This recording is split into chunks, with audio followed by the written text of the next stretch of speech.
जय माता दी दोस्तों, कैसे हैं आप सब। बहुत साल पहले की बात है। एक आलसी लेकिन भोला भाला युवक था, आनंद।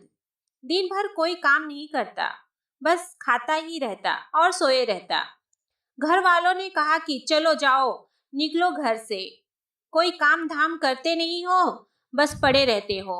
वह घर से निकलकर यूं ही भटकते हुए एक आश्रम पहुंचा। वहां उसने देखा कि एक गुरुजी हैं और उनके शिष्य कोई काम नहीं करते, बस मंदिर की पूजा करते हैं।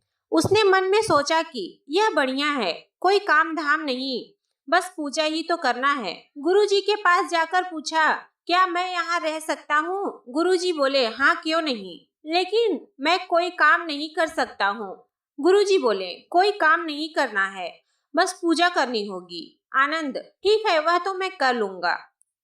अब आनंद महाराज के आश्रम में रहने लगा। ना कोई काम ना कोई धाम, बस सारा दिन खाते रहो और प्रभु भक्ति में भजन गाते रहो। महीना भर हो गया। फिर एक दिन आई एकादशी। उसने रसोई में जाकर देखा कि खाने की कोई तैयारी नहीं। उसने गुरुजी से पूछा कि आज खाना नहीं बनेगा क्या? गुरुजी ने कहा, नहीं, आज तो एकादशी है, तुम्हारा भी उपवास है।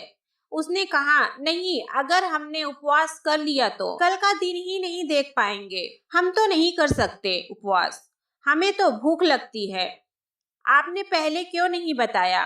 गुरुजी ने कहा, ठीक है, तुम ना करो उपवास, पर खाना भी तुम्हारे लिए कोई और नहीं बनाएगा, तुम खुद बना लो। मरता क्या ना करता बेचारा। गया रसोई में। गुरुजी फिर आए, देखो, अगर तुम खाना बना लो तो राम जी को भोग जरूर लगा लेना और नदी के उस पार जाकर बना लो रसोई। ठीक है। लकड़ी, आटा, तेल, घी, सब्जी लेकर आनंद महाराज चले गए। जैसे तैसे खाना भी बनाया। खाने लगा तो याद आया कि गुरुजी ने कहा था कि राम जी को भोग लगाना है। लगा भजन गाने, आओ मेरे राम जी भोग लगाओ जी, प्रभु राम जी आइए, श्री राम जी आइए, मेरे भोजन का भोग लगाइए। कोई ना आया तो वह बेचैन हो गया कि यहाँ तो भूख लग रही है और राम जी आ ही नहीं रहे। भोला मानस जानता नहीं था कि प्रभु साक्षात तो आएंगे नहीं, पर गुरुजी की बात मानना जरूरी है। फिर उसने कहा, देखो प्रभु राम जी, मैं समझ गया कि आप क्यों नहीं आ रहे हैं। मैंने रूखा सूखा बनाया है और आपको तरमाल खाने की आदत है, इसलिए नहीं आ रहे हैं ना। तो सुनो प्रभु, आज वहाँ भी कुछ नहीं बना है, सबका एकादशी है, खाना हो तो यह भोग ही खा लो। श्री राम अपने भक्त की सरलता पर बड़े मुस्कुराए और माता सीता के साथ प्रकट हो गए। भक्त असमंजस में पड़ गया। गुरुजी ने तो कहा था कि राम जी आएंगे, पर यहाँ तो माता सीता भी आई हैं और मैंने तो भोजन बस 2 लोगों का बनाया है। चलो कोई बात नहीं, आज इन्हें ही खिला देते हैं।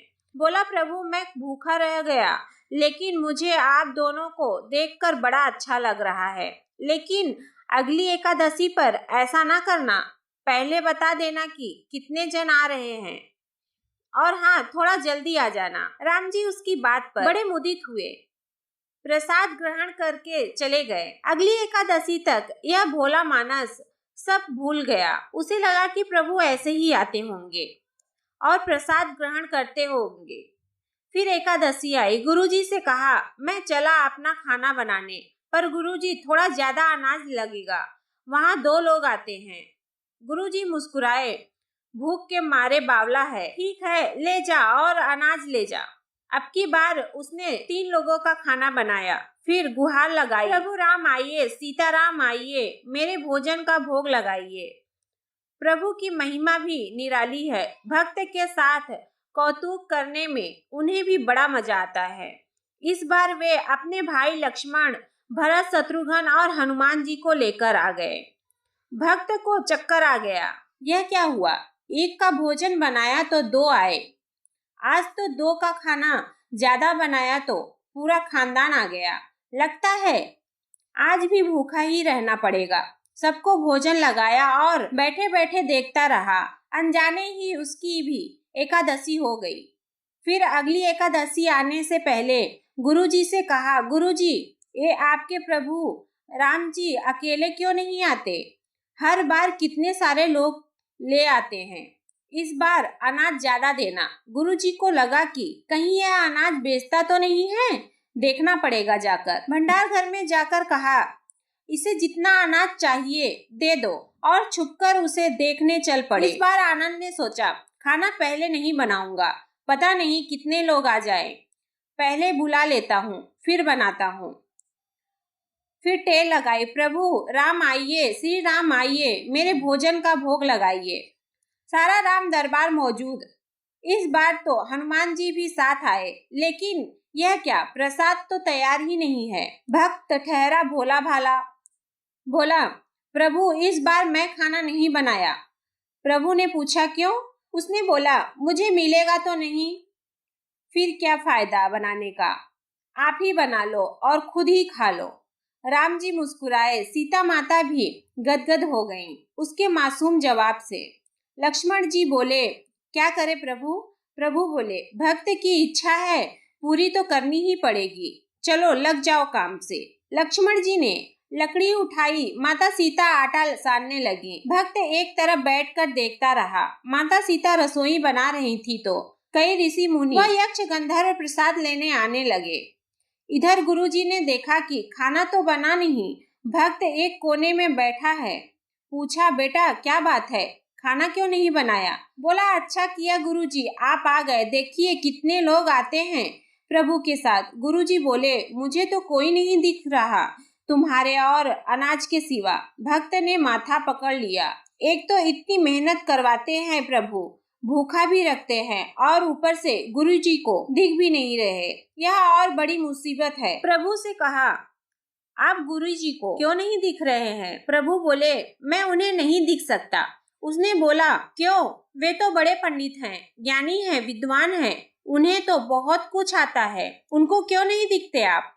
प्रभु बोले, माना कि उनको सब आता है, पर वे सरल नहीं हैं तुम्हारी तरह, इसलिए उनको नहीं दिख सकता। आनंद ने गुरुजी से कहा, गुरुजी प्रभु कह रहे हैं कि आप सरल नहीं हैं, इसलिए आपको नहीं दिखेंगे।